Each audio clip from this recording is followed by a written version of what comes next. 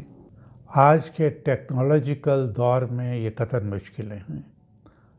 پھر ہر علاقہ سے صوبائی اسمبلی کے ممبران موجود ہیں۔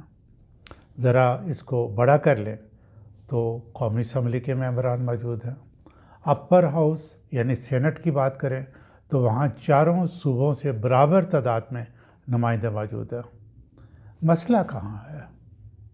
اگر انصاف اور ایمانداری سے ڈویژن وائز ویلتھ ڈسٹریبیوشن کی جائے اور ہر ڈویژن کی ضرورت کے مطابق ڈیولپمنٹ کی جائے تو کیا ملک کی ریسٹرکچرنگ کر کے 20 صوبے بنانے کی ضرورت پیش آئے گی؟